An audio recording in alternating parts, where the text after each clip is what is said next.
Hi everybody, welcome back to Majestic Collectibles. So I've got a couple of cons shows to review. Uh, did them over the weekend. I think today's April 1st, is that right? Am I really shooting a video? No, it's March 31st. So, because if it was April 1st, that'd be kind of weirdly ironic, I think. Anyway, went to a couple shows over the weekend. I'm going to tell you about those, but I was kind of hoping to get your feedback on this first. And, rather than just listening to an old fat guy blabber on about shows he's been at, and these are actually well viewed, and I do appreciate that, but it's pretty much just me talking with a really bad background, still working on the shelves. So I was thinking maybe getting, what do they call those, smart glasses or video glasses, and walking around. And I don't necessarily have to talk then because I always do the voice overlay or something like that with it. But I don't know. I don't know if you guys would maybe find that a lot more interesting than looking and listening to me. If it is, let me know. If anybody's had a pair, I've never had it. I've never done it. They're not super cheap because I need prescription lenses, or it's going to be one of those 3 million view videos where I can't see what I'm doing and I like knock over a table and wipe out an action one or something. So I have to get them with prescription lenses. I think, the cheapest I can find, and I don't know what I'm doing, so that's probably me. It was $600 with the frames and the lenses, and I don't know. Everything seems to revolve around these Ray-Ban Meta glasses things, so I don't know. I know not everybody likes that, when people walk around, and I've done it with a handheld camera and I've done it with my phone, and honestly the results have never been good. The video, which obviously not my strong suit anyway, right? But never really turned out. So I was just thinking maybe that will work if anybody's done it or owned a pair or something. Even if you haven't, let me know your thoughts on it. So the first show, I went to two shows. First one was Capital City Card Show. The second was QuadCon Des Moines. So I'm going to start with the Capital City Card Show. We have to go only on Friday. It's the exact same weekend as the spring QuadCon here in town. So Cam and I go. We get the early bird at 3 o'clock.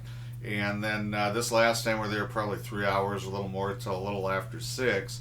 And then we go grab some food, and we grab Ghidorah, the Majestic Collectibles van, and then we came right back, basically not the same spot, but not too far from it. And then we set up for another 3 hours Friday night for the QuadCon for our booth. So we slept really well. That was got some good sleep the last few nights. So Capital City, largest card show, trading card show in the state of Iowa. It's usually got a spring fall, so there's usually two events. Generally, the fall seems to trend maybe a little bigger, just size-wise, number of dealers and things. But this is not a small show, so it's really, really good. In fact, Cam and I were sitting there just watching the crowd, and we both thought the attendance for the Friday afternoon was probably over double what it was last year. So at least Friday afternoon, they seem to have really, really good attendance. Can't tell you about Saturday, Sunday. I don't know. We weren't there. But it's a fun show. It's set up by some local guys. They do a really good job. They brought in Ryan Sandberg this year on Saturday for autographs and things. So I thought that was pretty cool. It did change. So this is interesting. This is really kind of I don't know if you want to call it hardcore, but pretty serious vintage trading card show, and I'm talking 30s, 40s, 50s, pre-World War II stuff. Really high-end stuff. Nice Mickey Mantles, Joe DiMaggio, Stan Musials, things like that. And there's still quite a bit of that there. But I was talking with a couple other people because I always like to talk to the ones that are more into it. I'm not really into trading cards. Cam goes to look for some Pokemon stuff, and once in a while we'll pick up maybe a Minnesota Vikings card, Justin Jefferson, Addison rookie, JJ, whatever. It's kind of casual on that. But we did notice there's a bit of a change among the dealers, and the vintage stuff was not in the same quantity that it has been in the past. The quality was fantastic. I mean, I saw stuff, I never see anywhere else. So that was good, but there weren't as many of them. The dealers themselves were trending younger.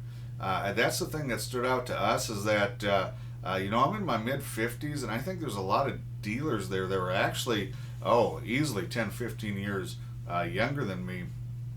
And they had a different mix. So, they had some older cards, maybe, I don't know, 60s, 70s, not too much of that real early stuff. But and this is a trend we noticed locally at the small shows, a lot more Pokemon. A lot more Magic the Gathering. Now, there wasn't a lot of Magic the Gathering in the room, so don't get me wrong there, but usually there's next to none. And there's at least 3 dealers had a pretty good amount of singles and some vintage packs, some new stuff too. So that was neat. I would say Pokemon was about 35% of the room had Pokemon, and when I mean had Pokemon, there's probably half the dealers or more had a spot on the table, right? They just had a little setup, but it was mainly sports cards. I'm betting 30%, 35% were pretty much dedicated to CCG, TCG stuff, and that was 99% Pokemon outside of a little bit of Weiss Schwartz, a little bit of Union Arena, a little bit of Magic. So that was something that I don't know. I don't know if that's going to continue. The small shows here in about 2 months went from 85% sports cards to pretty much 85% Pokemon in the small shows. So this one wasn't at that ratio, but I wonder if it's not heading there. I don't know. Something to keep an eye on for the fall show, to see if that's continuing or expanding or what's going on there. What else did we see there? There were some buying stations, which is not atypical. There's usually 1 or 2, but I think there was 4. Where they just set up and buy a booth and put the signs up, buying trading cards. So we did see a little bit more of that, I think, than we've noticed in the past. One thing that was interesting, and I don't know many of these dealers, so it's but I talked to some collectors and some other people I knew that were there as attendees on this thing, and they seemed to notice it too. I don't know the extent, but the amount of people that showed up on Friday that just wanted to sell and cash out seemed to be really high.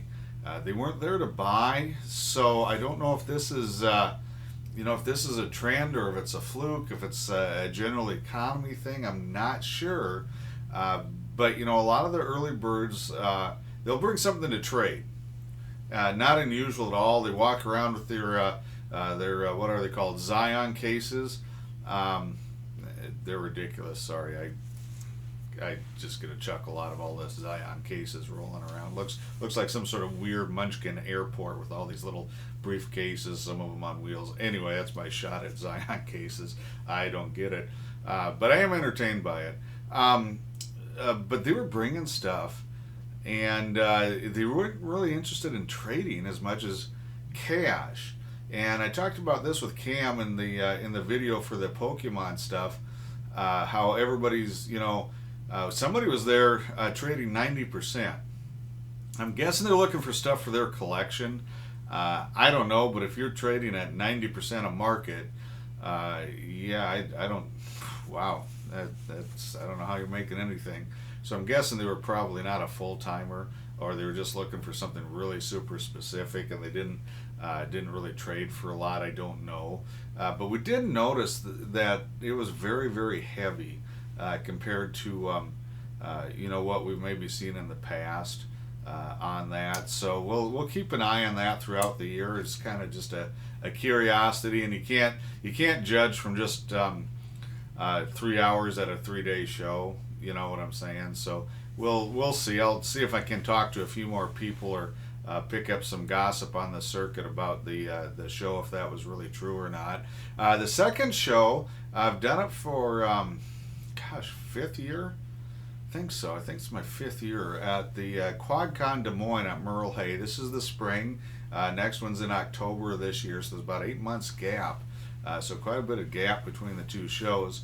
And Cam sets up with me. He puts out some Pokemon stuff, and then he make him lift all the heavy comic boxes and load and unload. So that's and then he, yeah, probably he's gonna, I'm motivating him to find a real job one way or another. And if it's schlepping my comic boxes for little or nothing, I'm willing to do some tough parenting there on that one. QuadCon Des Moines, they had a little different setup. Usually, if you've been in the mall, it's kind of L-shaped, and it was spread out. They put it all in the main corridor, and Cam and I both noted that it was a really fantastic look. It actually looked like it was a real convention and not like a pop-up or a half-baked mall show. You guys have probably been to them, and they're kind of spotty. This was a really, really good show with a really, really, I thought, primo dealers. Great variety: comics, movie posters, action figures, statues, anime, manga stuff, new stuff, vintage stuff. Just a really, really good mix. I think a lot of, I guess the word's professional dealers, more full-time or very dedicated part-time dealers, and it paid off. It looked great. Traffic was fantastic. I think it was the some of the best traffic I've seen since probably 2023. 2024 was not a great show anywhere, and they were a little weak, but this one had a lot of people at the mall both days, both Saturday and Sunday. Now I will say this. My sales trended a little lower. Did fine. I was pleased. Hit my expected, or my, what I wanted to make cash sales wise. But a lot of little stuff sold. The dealers that had like the dollar boxes or the $5 boxes seem to be doing pretty well comics wise. I just talked to a couple of other comic guys, and I guess the comics were kind of slow for most folks throughout the show, and so I'm wondering, if they didn't have the low dollar stuff or whatever it was people were after, that might have been part of that. I did sell quite a few, probably 3/4 of a long box of dollar books. Sold some low-end wall books, $15 and less. I did sell probably a dozen or so off my wall at comics. Sold a couple of graded, which at mall shows usually don't do the best, but I did sell nothing super pricey or anything. One was, Legend of Zelda 2. You saw it in a video probably over a year ago now. And one was the, Spider-Man 375 gold cover, gold foil cover went out. I think one other book went out, I can't remember. But my big sellers now, really, 2 shows in a row have been the model kits. Both Pokemon and the Gundam robot kits did really, really, really well. And that batch of Kotobukiya and Bandai statues and figures, the PVC, well, however you spell it, statues that came in basically not even a week ago. I think it's a week ago tomorrow from filming this. Did really well. Sold quite a few statues. So that was really nice. Saw a lot of people. So thanks guys for coming to the show. I hadn't seen some of you since last year. So it's been a while. So it's great to see a lot of people there. And it's a free show. So if you guys are in the Des Moines area, anytime. It's just, you can walk through the mall. It's free. It's really cool looking. They have some costume contests. You can go to the QuadCon website and get more info. I'm not into that. People that look like me and shape like me don't do a lot of cosplay for, I don't know, a good number of reasons really. So I had a great time at both. They're both very good shows. If you're in central Iowa, I do recommend going to both of them. they've been around a long time, and they seem to bring really good consistent dealers, and they usually have a pretty solid product mix.